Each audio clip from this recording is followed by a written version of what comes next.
This is Siddharth Chatterjee, and I am currently pursuing my BTech in Vellore Institute of Technology, Vellore campus.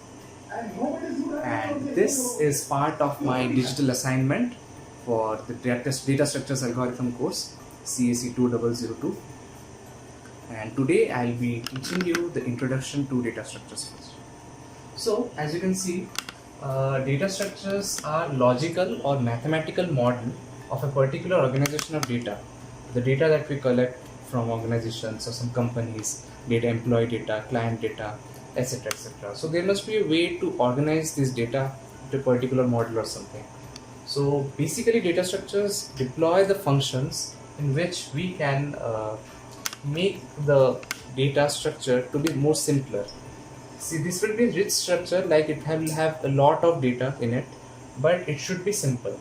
So that's where data structures come. So they're basically a logical or mathematical model of a particular organization of data. Up next is the working definition. The working definition is the collection of elements and all the possible operations which are required for those set of elements.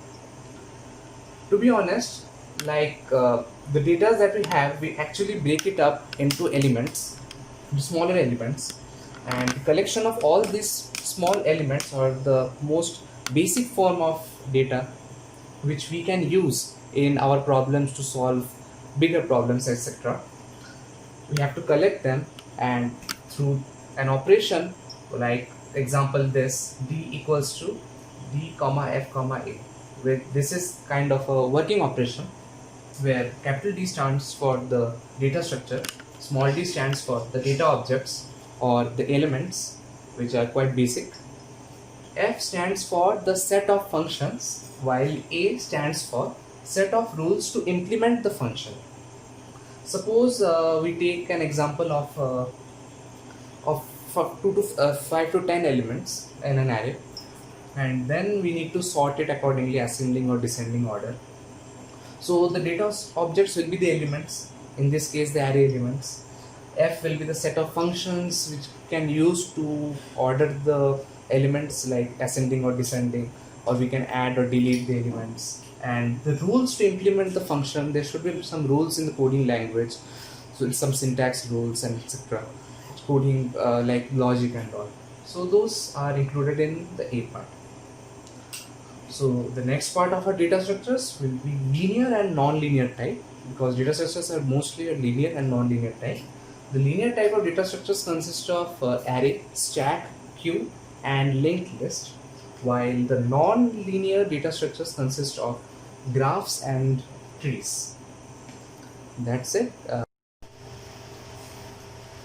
So as I said, data structures can be divided into two parts, linear and non-linear. So the most simplest form of linear data structure is array, that's number one. Second is linked list, third is stack, and fourth is the tree. In non-linear, there are graphs and trees. Firstly, this is kind of the differentiation between the two kinds of data structures, non-linear and linear. In linear, data elements are accessed in sequential fashion. So the data elements which are there, the basic form of the data, the elements which are there, they are accessed in sequential fashion, like they are in the order, so one after the other it is accessed. But in non-linear, these are not accessed in sequential fashion, because like, for example, this second point, the multiple levels are involved. Since multiple levels are involved, suppose we take family tree here. In family tree, there are many layers of generations which are involved. So there are multiple levels involved.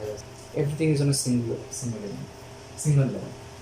So and third point is this is an easy implementation, because since only a single level is involved, so the way to implement this data structure via functions is quite easy. In non-linear, it is quite complex, the implementation, because multiple levels are involved and there are many types of functions which do not follow the sequential fashion. Fourth point is the data elements are traversed in single run only, but in non-linear it cannot be traversed in single run. Because fifth point is the inefficient memory utilization, because array, stacks, queues, and linked lists are, as I said, single level are involved. Even though they are quite easy to be implemented, they have these gaps of memory in between them, so they kind of eat space, and that's actually not quite efficient. So inefficient memory utilization. As in non-linear, since complex implementation is involved, so it cannot does not eat up that space. Rather, it uses it for the next levels or multiple levels. And sixth point is LDS applications in app software development. LDS is linear data structure. So linear data structures applications mainly in application software development where straightforward data is implemented via function.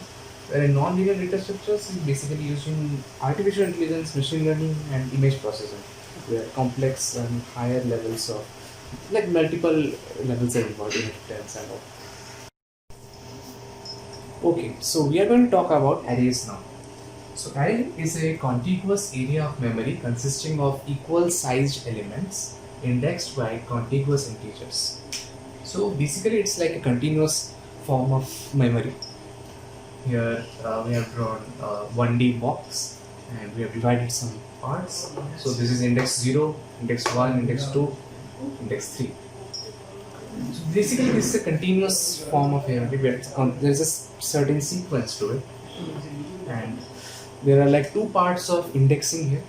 As I said, these are the index 0, 1, 2 and 3. So this is called zero based indexing, as the name suggests. It starts from index 0, and this is 1 based indexing.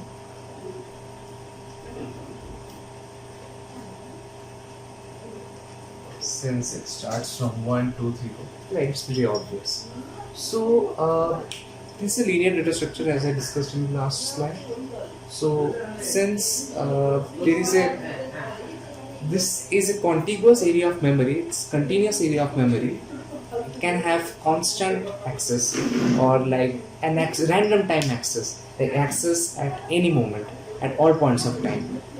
This is going to help in, like there's a formula to it and how we can derive the memory and address space to it. But the speciality about arrays is that there is random access and constant time access, as mentioned here, to any particular element in array. So the formula to determine address of element at a particular index. So like this is quite simple. There is only 3 indexes. There is 4 indexes. It starts from 0, and there are only 4 elements here. But what if the computer has to store a huge amount of data? So like there are thousands of 2,000, 10,000, millions of indexes, millions of elements to be kept in each and every index. So how to derive the address of that element so that the computer fetches the data quickly and feeds it to the output devices. There are particular indexes. So array address plus element size into I minus first index is the formula for it. So the best way to understand this through an equation. So I have written a question too. Given an array whose address is 1000, like suppose this array, this array is there. It lies at the 1000th position. What does this mean? It lies at 1000. Element size is 8. What is an element size? Element size is a box. Each box represents the element size. So each element size is 8. So this means this is also going to be 8. This is also going to be 8. And this is also going to be 8. Since I said contiguous area of memory consisting of equal size elements, so all the size of the element should be equal and it should be continuous with no spaces in between. So element size is 8. First index is 0. As I said, like it can be 1 based indexing, 2 based indexing. But since in the question it's mentioned 0, we'll see it does not actually matter much. But anyways, we should notice what the first index is. So now what is the address of the element at index 6? Question is, now what is the address of element at index 6? We need to know this. Like this is our, it's called the index of interest. So now to solve this question, we'll just put on the values, which is array address is 1000, okay, 2000 plus element size is 8 and multiply it by I minus first index. So at index 6, so it is the index of interest. So I substitute I with 6 minus first index is 0 As I said, this is zero based indexing, so it does not matter much. We are going to like just multiply it with 8, 6 and 1000 plus 8, 6 are 48. So the answer is 1048. So 1048 is the address of element at index 6, where each element size is 8 and the array address, the first address, starts from 1000. This is a very simple example, and this was an example of a 1D array question. Now we go to 2D array. This is a 2D array, basically a table consisting of rows and columns.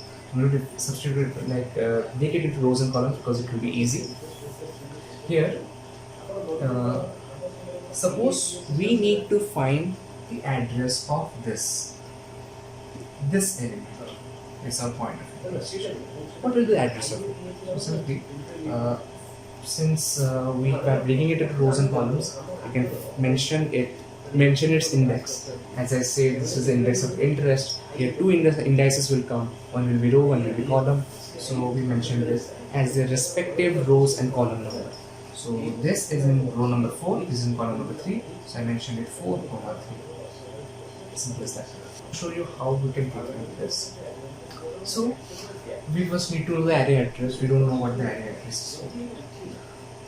For a moment, you can forget about this formula. I'm going to substitute it in the last part and it will help you.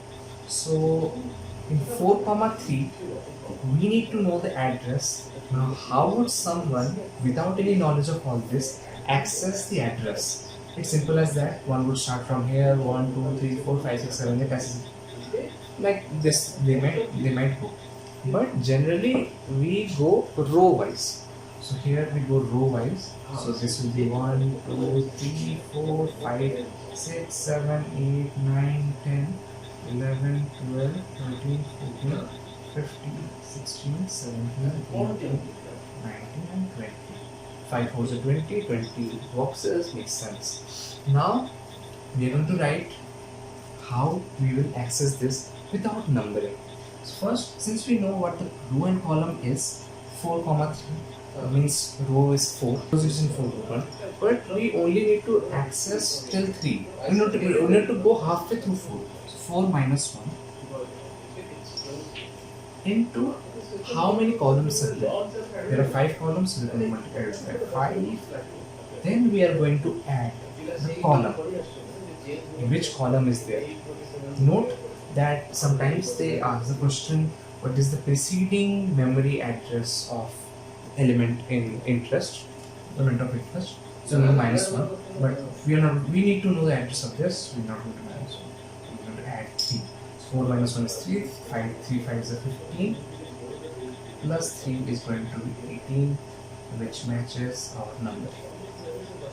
How did we do this? To relate in this, basically it's an array address. We did the array address plus the element size into I minus first index, which is this, I minus first index into element size plus the array address. Array address we go a column or row, it does not matter. And here we gave the priority to row wise numbering, so it was column majority. Important thing to note here is that there are two types of 2D index changes rapidly. Maybe the first index or the second index. Here you can note that the second index changes rapidly. So you need to just number it how we have gone in the order. 1, 1, 1, 2, 1, 3, 1, 4, 1, 5. Then we go to 2, 1, 2, 2, 2, 3 and so on. So here we see that the column changes rapidly, but the row changes not at that pace. So 1, 2, 3, 4, 5, the column changes, but row does not change. So row major ordering, it's named as row major ordering.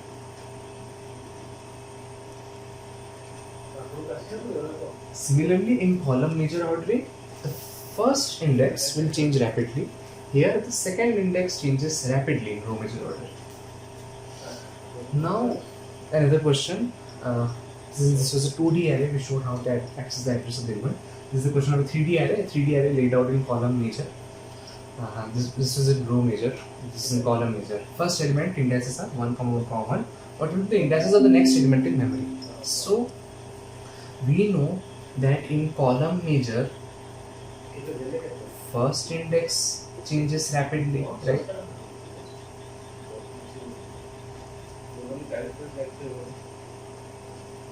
We knew here in row major the second index changes rapidly.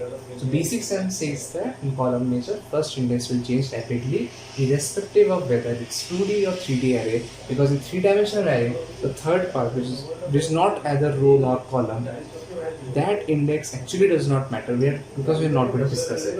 Here the first index will change. If the first index changes, so the next element will be 2, 1, 1. Everything else remains same. When the first index changes, it gets incremented by 1, just 2, 1. As simple as that. Up next will be standard feature of arrays, which is how to define the time complexity and how to read or write function, what time it takes for basic operations. It's always of 1. Is not right. Read or write element. Up next is linked list, another type of linear data structure after array. So elements are linked using pointers, and unlike arrays, linked lists are not stored at a contiguous location. They have these discrete vertices. As you can see, this is an example of a linked list where there is a head and there is a pointer. We use pointers to point to the next reference or next variable. Now, a linked list consists of node, contains a data field and a reference linked to next node. It contains a data field, which is the key, and a reference linked to the next node, which is the pointer. So this is what linked list basically is, and the advantage of an array is because it has a dynamic size. Like this is the contiguous area of memory. Disadvantage is that random access, which was allowed, like constant time access, which was allowed in arrays, here it is denied. Random access is denied here. Ease of insertion deletion, we'll see in the later part where the operations are done. We can insert a new element or delete a pre-existing element quite easily as opposed to arrays. And the disadvantage of relation to arrays is the extra memory space because of the dynamic size. It has dynamic size, it's not static, but it takes up more memory, even though it utilizes it quite efficiently. So now we're going to define linked list through a language. In C language, we just define a node structure. The node structure is defined. This node is represented as using structure, struct node, and the syntax integer data and struct node. So next, in Java, node structure is we need to keep quite a few things in mind. Suppose we start with a class, we name it as a linked list because it's defining a linked list. Node head, which is the head of the list. The linked list node starts here at this point. After we define the head of the list, the linked list node starts here after the head of the list. This is the linked list, this is the head. Head just denotes the head acts like a pointer to a next key variable or data field variable. Here the linked list node starts. This node is a constructor, and the next is initialized by default as null. It's null. So operations which are done using these heads and pointers. So some of the basic operations are push front, push back, pop front. These are the kinds of things, pop top, array and all. We consider an empty list which does not have anything, linked list empty here. This push back A. So since an empty list, so first element is A, obviously.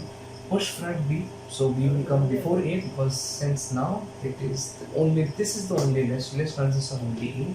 So according to with reference to that, B will be A. Push back D, so which means that here